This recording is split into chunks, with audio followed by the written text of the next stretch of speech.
네, 증시 인사이트 시작하겠습니다. 먼저 오늘 미국 FOMC 결과에 대해서 우리가 적극적으로 분석을 하기 전에 그 기자회견 영상부터 파웰이 어떤 얘기를 했는지 살펴보겠습니다.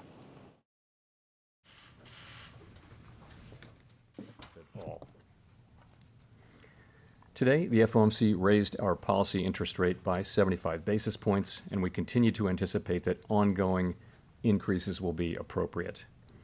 We are moving our policy stance purposefully to a level that will be sufficiently restrictive to return inflation to 2%.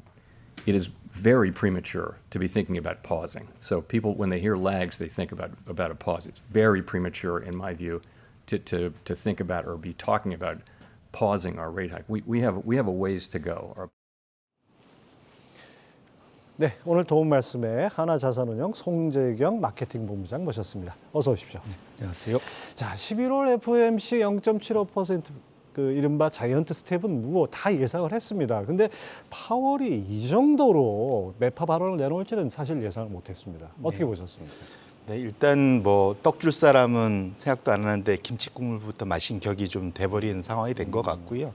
특히 그 사실 그에 앞서서 고용 지표들이 상당히 강하게 나오면서 일부 조금은 예상은 됐었던 상황이다 볼 것 같습니다.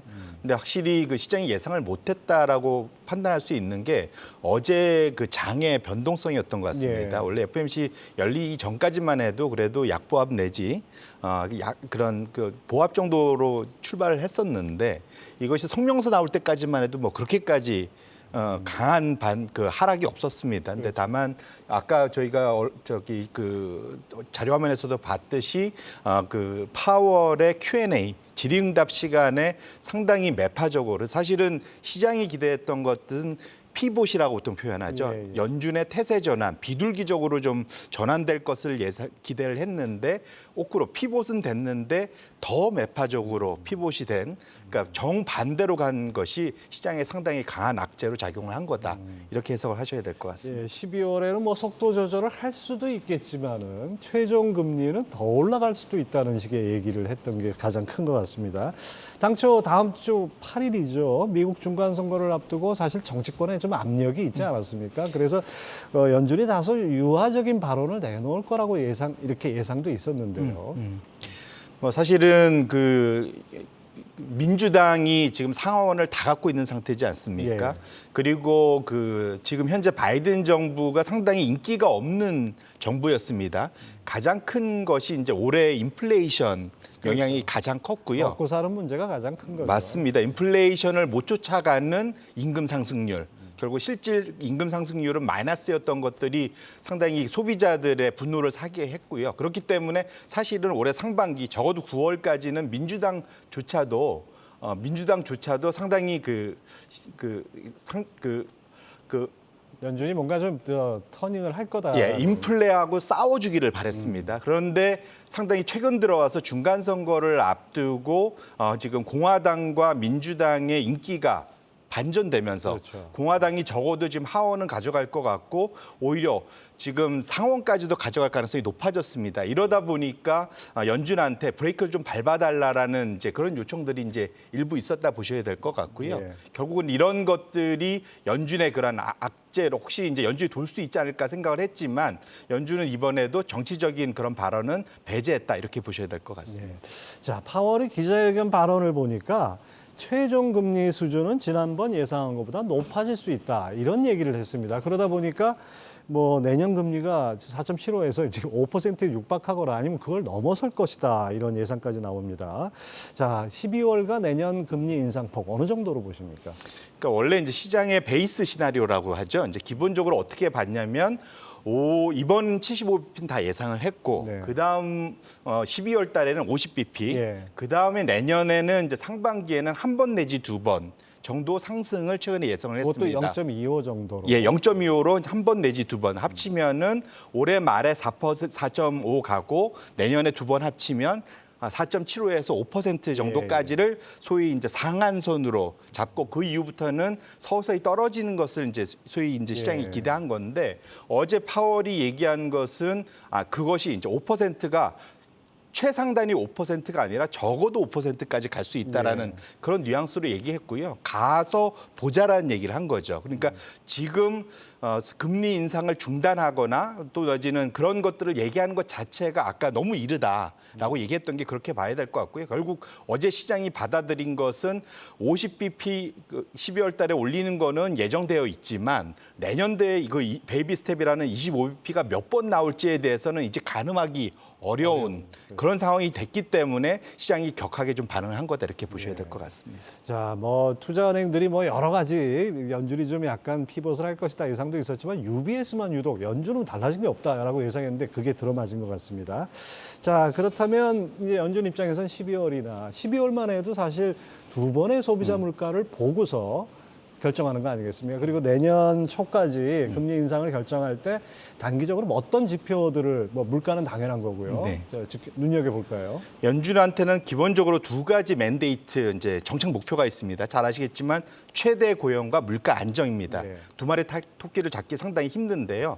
일반적으로 지금 현재 고용 시장이 더할 나위 없이 지금 좋은 상황입니다. 그렇다 보니까 오히려 고용 시장의 굿뉴스, 일자리가 많이 창출되는 것 자체가 오히려 시장 입장에서는 금리를 더 끌어올릴 수 있는 배드뉴스로 작용할 수 있기 예. 때문에 신규 일자리를 좀 열심히 보셔야 될 것 같고요. 이번에 그러니까 소위 이제 잡 오프닝이라고 하죠. 구인 나누기 구직.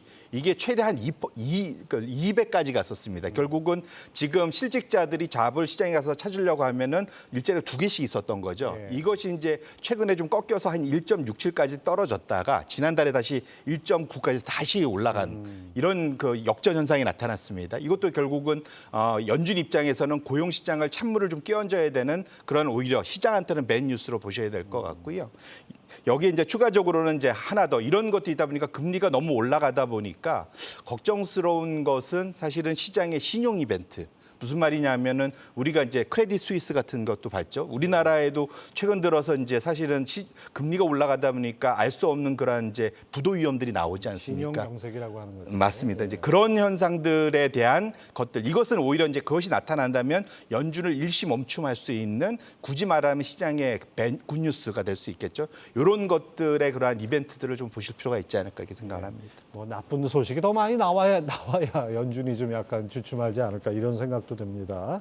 자, 파월이나 연준이 상당히 주목하고 있는 게 결국 고용인데 10월 민간 고용이 전달보다 24만 명 가까이 급증을 했어요. 이렇게 고용이 아주 단단하게 버티고 있는 것이 결국 연준이 이런 피봇이 없는 이런 상황을 만든 거 아닌가 이렇게 보여집니다.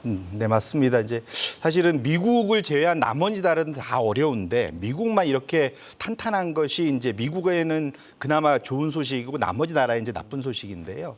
미국의 입장에서 놓고 보면 이번 고용 지표가 원래는 18만 5천 정도 증가할 네. 거라고 얘기했는데 이번에 거의 한 24만 예. 정도 나왔지 않습니까? 그래서 상당히 서프라이즈가 나왔다 보여야 될 것 같고요. 그 안에 디테일을 보면은 레저하고 숙박에서 거의 한 20만 가까이 나왔습니다. 그러니까 결국은 지금 이제 소위 이제 반면에 이제 제조업은 마이너스가 됐거든요. 그래서 다 합쳐서 한 24만이 된 건데 결국은 레저 쪽 그다음에 숙박 쪽, 결국은 서비스 산업 쪽의 수요가 강하다는 게 여실히 드러난 겁니다. 그래서 그만큼 소비도 또 탄탄하다는 얘기죠. 맞습니다. 그래서 미국이 특히 소비가 GDP에서 한 70% 차지하고 그 소비 안에서 또 서비스가 한 70% 차지하거든요. 그렇죠. 결국은 서비스가 여전히 수요가 강하다는 것이 결국 일자리 창출을 만들어 놓고 이것이 고용 시장의 너무 강세가 연준의 그러한 매파적인 피봇을 일으킨 원인이다 이렇게 보셔야 될 것 같습니다. 자, 그런데 이제 미국 증시 반응이 생각했던 것보다 더 크게 나타났습니다. 나스닥 같은 경우에는 무려 3.36%나 급락을 했는데요. 이 시장 반응 어떻게 적절한 수준이라고 보십니까?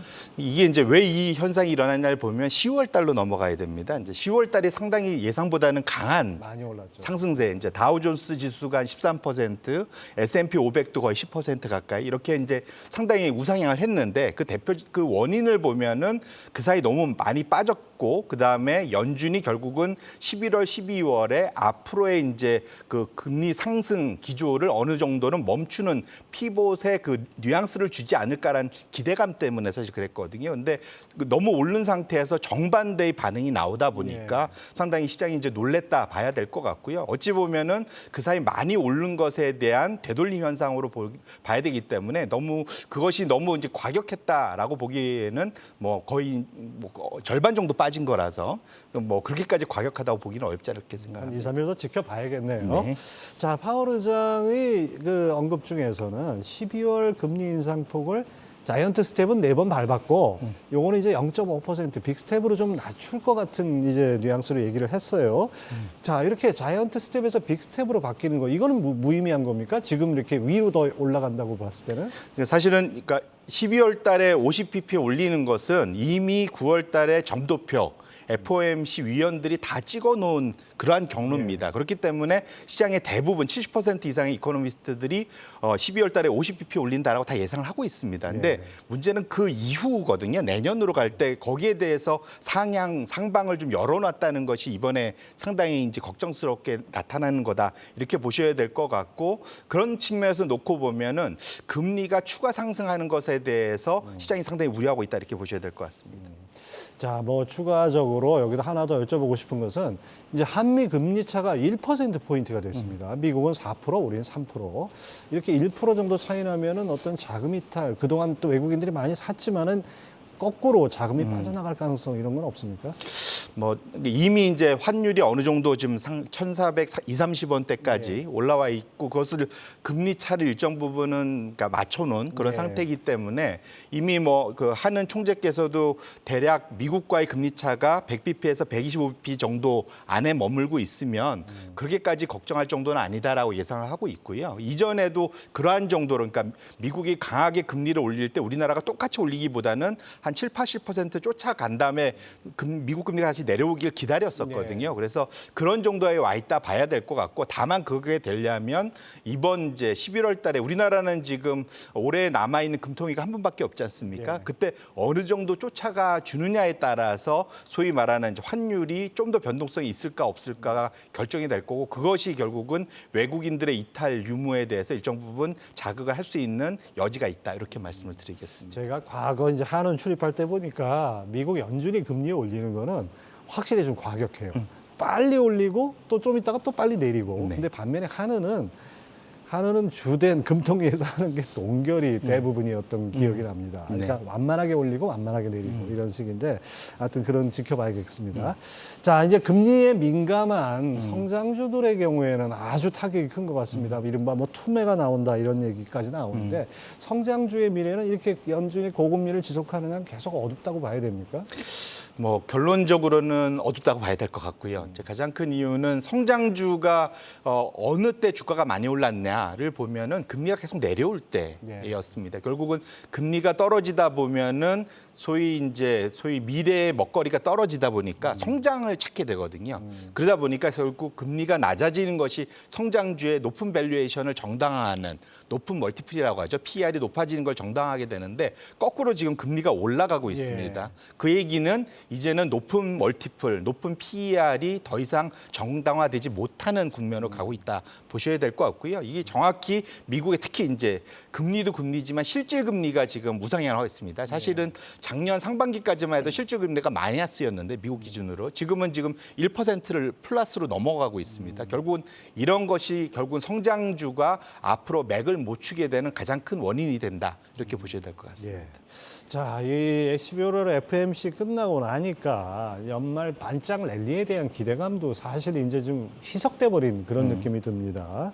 자, 이렇게 시장이 이제 일단 일시적인 충격을 또 받게 됐는데, 언제 바닥을 확인하고 회복되는 시점은 어느 정도로 봐야 될까요? 상당히 어려운 질문이신데요. 왜냐하면 그건 마치 연준도 내가 언제 멈출지 알 수 없다라고 이미 얘기를 한 거지 않습니까? 거꾸로 말하면 연준도 모르는데 시장의 참가자들이 그걸 먼저 예측하는 거는 상당히 위험한 행위다 봐야 될 것 같고요.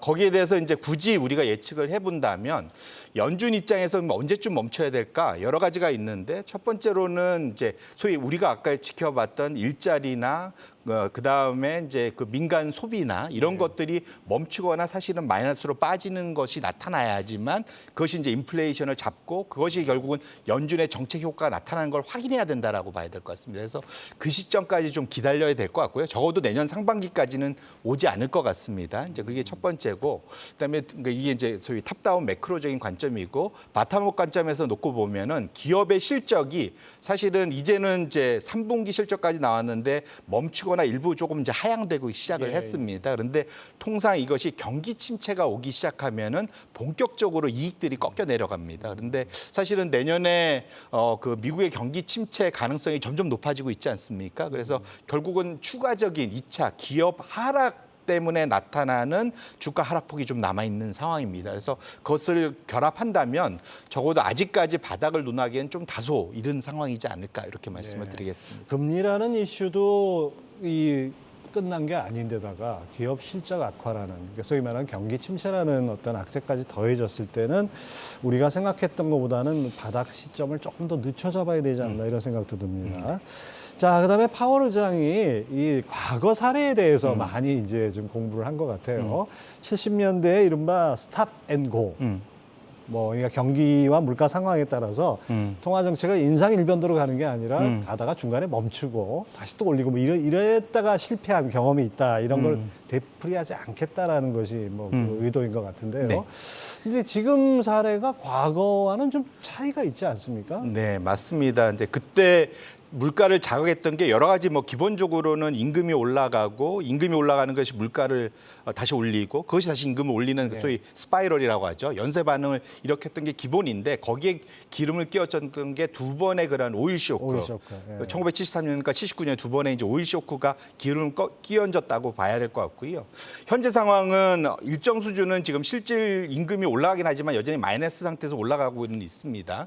그런데 그때와 가장 큰 차이는 유가는 그때보다는 전 GDP에서 차지하는 비중이 줄어들었어요. 그래서 상대적으로는 그 측면에서는 현재 상황이 긍정적인데 반면에 그 당시에는 소위 디레버리징을 한 20, 30년을 해서 그 소위 부채 비율이 상당히 1970년대는 낮았습니다. 근데 지금 거꾸로 지금은 부채 비율이 상당히 지금 역대급으로 좀 높아 있는 상태거든요. 2차 세계대전 이후에 가장 높았던 수준만큼 올라가 있거든요. 그래서 금리가 조금만 올라가도 그 민감도 때문에 소위 신용 이벤트라고 해서 소위 이제 신용 경색이나 부도가 날 수 있는 확률이 상당히 높아져 있는 상태입니다. 그래서 그 두 가지가 상당히 컴바인드 돼 있는데 지금 파월의 생각은 그 얘기했습니다. 소위 비대칭적 위험이라고 얘기했습니다. 무슨 말이냐면 그러니까 물가를 잡으려고 금리를 올리다가 침체가 오면은 다시 금리를 내리면 된다.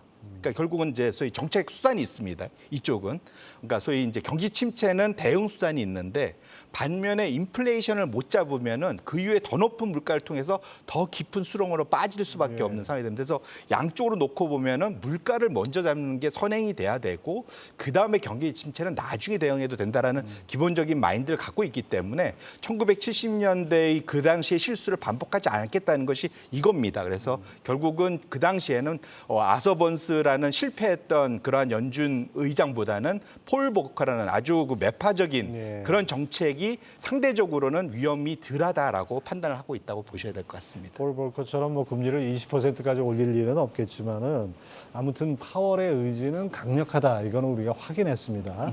근데 또 최근에 뉴스를 보니까 연준이 보유 채권으로 받는 이자보다 오히려 지급해야 되는 이자가 더 많아졌다. 맞습니다. 그러니까 결국 금리를 이렇게 많이 빠르게 올리는 것이 긴축을 하면 할수록 연준 입장에서도 약간 제살깎기 같은 이런 우려도 있지 않습니까? 그 연준 자체의 손실폭은 고려 대상이 아닌가요? 그거는 어찌 보면은 이제 일시적이다라고 연준은 얘기를 하고 있고 시간을 두고 보면 길게 놓고 보면 결국은 다 다시 이제 어느 정도는 그 메이크업을 할 수 있다라고 얘기를 하고 있습니다. 근데 다만 걱정은 이번에 중간 선거에서 공화당이 다시 이제 하원을 잡게 되면 그러면은 상대적으로 감세 정책을 지속할 것 같고요. 근데 돈은 덜 쓰게 하겠지만 감세 정책을 지속하면 들어온 돈이 이제 줄어들 수 있지 않습니까? 그렇게 되면은 우려하셨던 일들이 벌어질 수가 있습니다. 그래서 이것은 연준만의 이슈라기보다는 정책 당국, 특히 행정부 쪽과 의회의 권력이 어떻게 되느냐에 따라서 더 큰 위협으로 될 수도 있고 그냥 일시적인 현상으로 남을 수도 있고 그래서 아직은 판단하기 좀 이르다 이렇게 말씀드리겠습니다. 끝으로 하나만 더 여쭤보겠습니다. 중간 선거 이후에는 대체로 한두 분기는 주가가 괜찮았다. 네. 이것이 그동안의 선례였는데 이번에도 그럴 것 같습니까? 뭐 결론부터는 그랬으면 좋겠는데 가능성은 이전보다 매우 낮아졌다라고 보고 있고요. 오늘을 기점으로. 네네네. 가장 큰 이유가 연준의 피봇 이슈가 사실은 중간 선거를 충분히 덮을 만큼 크다라고 말씀을 드리고요. 그 다음에 이번 중간 선거가 결국은 상하원을 나눠 갖는, 상원은 민주당, 하원은 공화당이 갖게 되면 상당히 정책 불확실성이 커질 수밖에 없습니다. 그래서 내년에 부채 한도 이슈도 다시 불거질 것 같고요. 그래서 그런 것들이 결국 오히려 시장의 발목을 잡을 가능성이 있어서 좀 예의주시하실 필요가 있겠다 이렇게 말씀을 드립니다. 예, 오늘 아주 말씀 감사합니다. 하나자산운용 송재경 마케팅 본부장 함께했습니다. 감사합니다. 네, 고맙습니다.